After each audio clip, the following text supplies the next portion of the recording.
Fala pessoal, tudo jóia? Bom, complementando o vídeo anterior sobre a questão de mediunidade no dia a dia, né?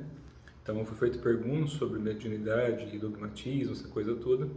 Eu expliquei alguns conceitos e vieram outros questionamentos depois, né? Isso com um grupo fechado. Então, o que eu estou explicando aqui também eu coloco a público, mas tem alguns grupos que são fechados, de praticantes, de algumas outras pessoas. E ninguém melhor do que ninguém, claro, né? Só que eu tento passar aquilo que eu posso para facilitar o estudo de todos e para quem gosta do assunto. Como sempre, não sou dono da verdade, mestre de ninguém. Saí agora há pouco de uma meditação, então eu gravei aquele vídeo respondendo uma parte, estou gravando outro agora. A gente saiu de uma meditação e foi bem interessante. A gente aproveita estar em estado mais calmo da mente, tudo para poder explicar essas coisas, né?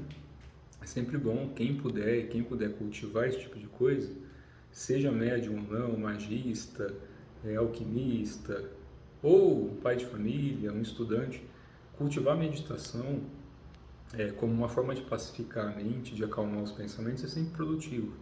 Ajuda no trabalho, ajuda nos estudos, ajuda em tudo, ajuda na família. Então é sempre bom aproveitar esse estado de tranquilidade para poder se ajudar e ajudar as pessoas. Então, em relação ao conceito de pobreza na mediunidade, não tem nada a ver pessoa nascer pobre, rica, classe média. Esses conceitos, se a gente pensar em espírito, enquanto não matéria, né, nem se aplica. Mas pensando aqui no mundo mais nosso, humano, ou um mundo que seja de seres, indivíduos, né, de seres individuais, que têm personalidade, que pensam por conta própria, sempre existe um comparativo. Então, o nosso cérebro está constantemente criando comparativos.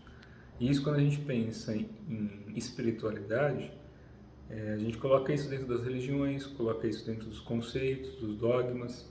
Só que trabalhar a mediunidade como intermédio entre espírito e matéria não tem a ver com classe social. Nunca houve isso em nenhuma parte da história humana. Quem trabalhou realmente com espiritualidade tinha a ver com classe rica, pobre ou qualquer coisa nesse sentido.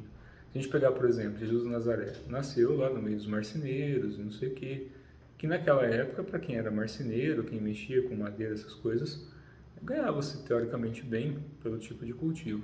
Se a gente pegar Siddhartha Gautama, foi um príncipe. Se a gente pegar grandes mestres, alguns nasceram na miséria, não tinham nem o que comer durante a infância. Muitos mestres, para quem não sabe disso, muitos templos antigamente, as crianças, quando os pais nasciam em vilarejos ou em montanhas, né, locais de neve, que tinham pouco recurso material, às vezes nasciam crianças, os pais não tinham como cuidar, largavam em templos tibetanos e de outras tradições. Templos na China, templos no Brasil, enfim, independente da época de tempo, sempre que as pessoas estavam em sofrimento, elas buscavam algum meio de pessoas que tinham uma sanga, uma comunidade, uma tribo para ajudar. E ali as pessoas acabavam se desenvolvendo e desenvolvendo faculdades. Nunca houve uma classe específica para isso. Foi criado depois, bem depois das tradições ancestrais, aí vieram os dogmas, vieram as questões culturais em que cada um coloca o seu preço, cada um coloca a sua forma de ver. E não tem nada de mal nisso. Quando a gente fala de colocar um preço, não tem a ver com questão financeira ou não. A pessoa gera um valor para aquilo. Então, esse colocar um preço que vocês escutam, né, que é uma das questões que veio, aí o preço que o pessoal cobra não tem a ver com o preço financeiro. Esse preço que o pessoal questiona às vezes é o preço que está escrito em alguns tratados antigos, que fala que tudo tem um preço no universo, tudo tem um valor. Então, a tradução de preço e valor é nesse sentido. É aquilo que gera de atributo, aquilo que manifesta qualidades. Então, quando a gente vai praticar essas coisas dentro de mediunidade ou dentro de qualquer tradição, é a mesma forma, né? É o mesmo tipo de cultivo, que é buscar seguir esses ensinamentos ancestrais, essas formas, essa coisa toda. E isso independe de onde a gente nasce. A gente tem que ter o quê? Uma certa sorte, entre aspas, né? Então, aí já respondendo a outra parte da pergunta que foi feita sobre karma, que eu comentei, né? Que a gente acorda todo dia e lembra de quem é dessa vida. Mas muitas pessoas, sim, se recordam de outras vidas também. Não tem problema. Isso depende das faculdades quando vão sendo abertas. Então, a nossa tela búdica, os nossos campos, os nossos fiozinhos, vamos dizer assim, né, para simplificar, esses canais têm que ser limpos e abertos.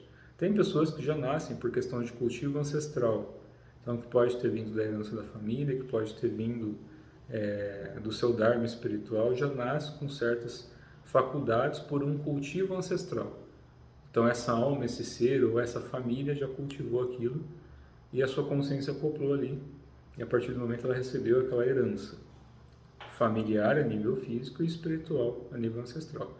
Tem pessoas que às vezes nascem num corpo que não tem essas mesmas faculdades por ancestralidade física ou que ainda não tem esse tipo de cultivo na ancestralidade no que a gente tange as encarnações. Então ela precisa desenvolver aquele cultivo para poder abrir esses mesmos canais e ter acesso. Mas nenhuma pessoa é melhor do que a outra. É isso que tem que ficar claro.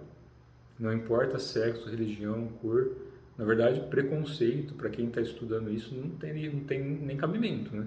Se a pessoa é preconceituosa, é racista, enfim, tem apegos nesse sentido de que é dona da verdade, que é a pessoa extraordinária, que manda em tudo e sabe de tudo, então ela deixa de aprender a partir daí. Então ela fica presa no próprio conceito. A questão do julgamento a gente usa como um filtro. Obviamente, se a gente vê uma pessoa machucando a outra e sem motivo, se a gente vê uma pessoa sendo agredida sem motivo, a gente tem que parar aquele ataque. Parar é se defender, defender aquilo que está em sofrimento. Mas é destruindo a outra pessoa? Não, é entendendo que ali também existe sofrimento.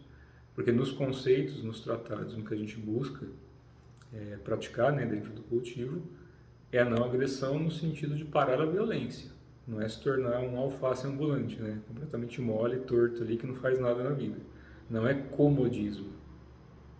Pelo contrário, é uma ação benevolente, é uma ação que gera algo útil, que gera algo produtivo, para que aquelas pessoas envolvidas, ou você envolvido nesse sofrimento, pare esse tipo de dor.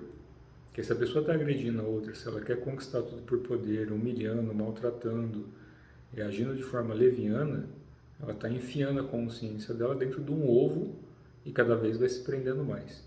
O que a gente observa, para quem tem clarividência ou para quem desenvolve certas formas de entender isso, a gente observa o cardíaco e olha que cada vez mais vai escurecendo. Quanto mais a pessoa está com raiva, com ódio, não quer dizer que ela é ruim, simplesmente ela está naquele estado de apego, de identificação ao medo, à raiva, ao ódio, ela está alimentando ou sendo alimentada durante muito tempo. Então aquilo vai gerando uma forma mais densa, uma forma triste, né, que a gente fala, uma forma ruim da gente enxergar isso. Que é igual você ir numa praça, ver um monte de rosas bonitas, de repente você se depara com uma rosa que está toda deformada porque alguém foi lá e resolveu esbufetear a rosa, vai arrancar pedaço, cortar com tesoura de qualquer jeito, sem nenhum propósito para isso. Então não é que a rosa é feia, é que ela ficou naquele formato porque ela sofreu uma série de intempéries aí. Então a gente busca dissolver isso, transmutar a partir da condição interna. Isso independe, de novo, não pode ter preconceito nessa hora. Tem que entender que todos os seres são iluminados por natureza. Todos os seres, sem exceção, são iluminados por natureza. A diferença é que, como Sócrates falou, a gente tem que recordar o que esqueceu. A gente não aprende nada, só recorda o que esqueceu. Isso que é o soltar, que é o abrir caminho. Então, da gente lembrar encarnações anteriores ou não, é irrelevante. Da gente ver espírito ou não, é irrelevante. Da gente levitar ou não, é irrelevante. O que é relevante são as nossas ações que conduzem a algo bom e útil para a gente e para os outros seres. Assim como o Buda falava, né, Gautama? Substituir um pensamento inábil, inútil, por um pensamento hábil, útil, enfim. Toda aquela história que se resume a fazer o básico do orar e vigiar, que também Jesus de Nazaré, enquanto Cristo, falou. Então os ensinamentos estão aí, os mestres deixaram tudo prontinho, só a gente não ter preguiça. Lógico, a metafísica é muito importante, né? A união da ciência, da espiritualidade com o tempo vai ajudar muito nisso, para a parte mística acabar um pouquinho em relação ao que é tangível, que são os planos manifestos, né? Ao que é intangível, claramente, não tem condições de explicar. Mas a gente pode praticar. Praticar para quê? Para ser mais feliz, encher menos o saco das pessoas. E como eu digo há muito tempo, gente feliz não enche o saco. Então eu quero que todo mundo seja feliz, que se ilumine dentro do caminho que entenda, mas desde que a gente respeite as pessoas, o caminho que a pessoa está seguindo, que a gente ajude a parar o mal, não com agressão, mas com inteligência. E a inteligência ela tem que ser maior que o impulso, que a ansiedade ou que o comodismo, né?